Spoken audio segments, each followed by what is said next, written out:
Hello everybody. In this video, we are going to see the concept of context-free grammars, formalism, derivations, and ambiguity. So what is context-free grammar? It is actually the notation for any language. A language is nothing but group of symbols. So collection of symbols like A, B, B, or it can be 100 001 for binary language, right? So this forms a rules. Grammar is nothing but the rules to be followed.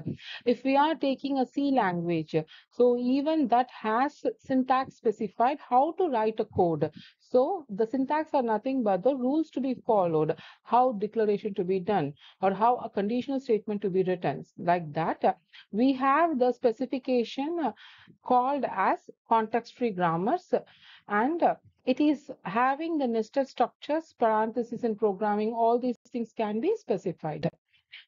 So the general definition for a context-free grammar is that it is a collection of or a set of non-terminals, terminals, start symbol, and productions. So terminals are nothing but the individual symbols, collection of the individual symbols or the language which is being accepted. So symbols of the language. Then non-terminals are nothing but it is a finite number of symbols which are further derivable. That means we will not get the final language from the non-terminal. It helps in recursive implementation. Then start symbol. So anything that starts with the initiation, the first symbol for the derivation or for the processing, it is start symbol. Then the productions. So productions are nothing but the rules that particular non-terminal will be implemented. So this is an example. So where you have the grammar yes derives 0, 1, yes derives 0, yes 1. So in this, so which are non-terminal here? The S is non-terminal here. So the yes is non-terminal in the grammar, and then the terminals are the 0 and 1. This individual symbol out of which we can generate the language. So that is 0 and 1. And then we have start symbol. This is our start symbol. The first yes is our start symbol. And then the productions, the rules, what to be, what from this grammar, what language will be generated. So that is the productions, and then the language accepted for this particular grammar is 0 power n, 1 power n. That means how many number of zeros is there, that many number of ones will be followed by it. So this is the only language that will follow. Either, for example, 0 1 0 1 0 0 1 1 0 0 0 1 1 1. So if three zeros, three ones will be followed. So such kind of language will be generated from the example grammar. So the next thing is that so we have seen that context-free grammar is a representation of a language. So here we are going to derive language. So in the previous example, when I told it is 0 1 0 0 1 1, the method of generating a language is called as derivation. So the strings in the language of a CFG from the starting symbol and repeatedly placing the non-terminal, which is replaceable, we can get the end strings. What will be generated from that particular grammar is called as derivation. And usually in the as in the previous example, yes derive 0 1, right? So it means that yes, we have an arrow mark which is to be read as derives, and what it will be producing. So it is an example, the general format of here. In this general format, we have a representation. So here, what is the point here? It is this way which is being written. So if A is being gamma, A derives gamma. So how this statement will be derived? In the place of A, the gamma can be replaced. So suppose for the example, so in the previous example, what we have seen here, yes derives 0, 1, yes derives 0, yes 1, because this is the grammar where to know the language generation. So what I'm taking is yes derives, this grammar is been taken. So this is been taken, this particular rule is been taken, and that is been implemented here, and where the S is alone replaced again with the same grammar, and then with the yes by substituting in this in the third time, the place of yes 0 1. So we get the state language 0 0 0 1 1 1. So yes derives this, and then again we are implementing there, then again it is being generated. Then so the same thing we have represented in the stepwise manner.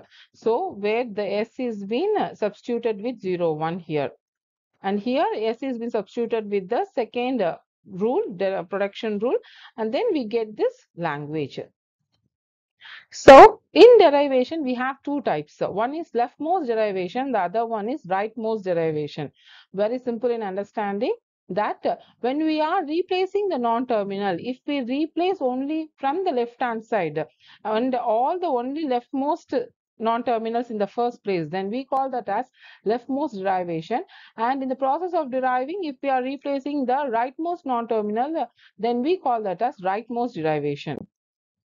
So it is how specified. So what is the non-terminal in the left side will be taken to the for replacement. So here is a general format. W represents the string, complete string. If A is the non-terminal, I mean left side, the non-terminal, then it will be replaced with A derives beta, right?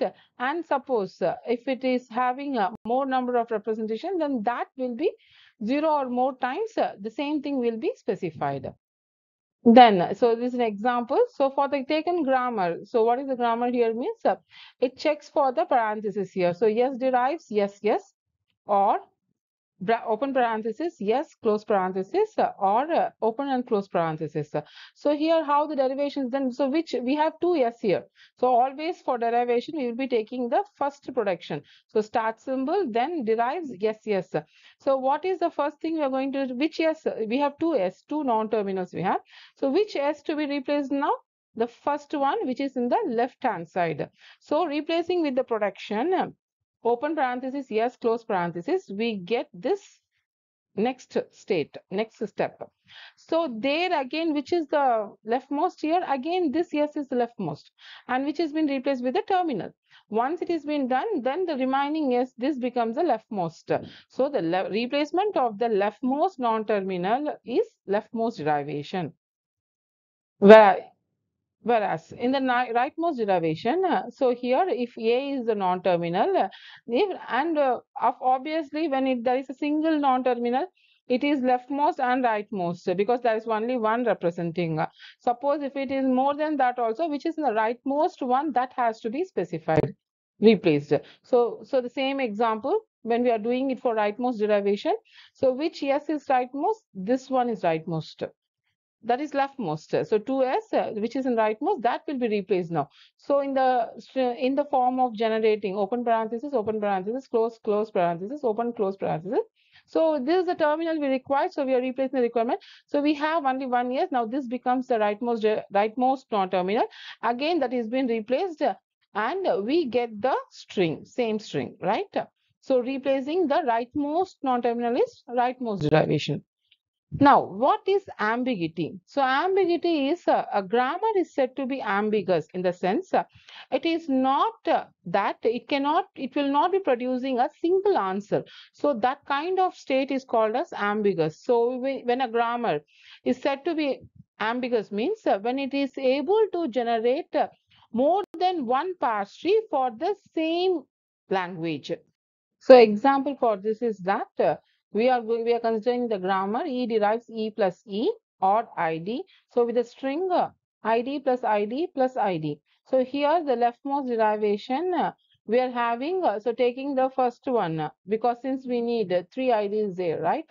So we are going with the replacement of E derives E plus E, where the underlined one is the leftmost non-terminal. Again, we are replacing it with the ID, and then again E plus E, then we are getting back the string what we required, ID plus ID plus ID. Now, in the same manner, when it is done for the rightmost derivation, right? So, in the same manner, we are doing it for rightmost derivation. We get the two types of derivations here. Now, we are going to see the parse tree because to find the parse tree, we should know that this is a parse tree representation. That means the derivation will be specified by means of the representation of a tree, right? So in this, I will show you how it is generated now. So once RMD is already there in static manner, now so first root node, the start symbol, and then the starting non-terminal. So what is the first replacement we have done? E plus E. Then the leftmost E was being replaced with the production ID. Then again we replaced with the non-terminal E plus E, and again ID was replaced. Then again the production ID was replaced. This is how the tree was generated. So this is the representation of the LMD parse tree and RMD parse tree for the same string ID plus ID plus ID. We are having two different tree formats. So this taken example is a ambiguous grammar. Thank you.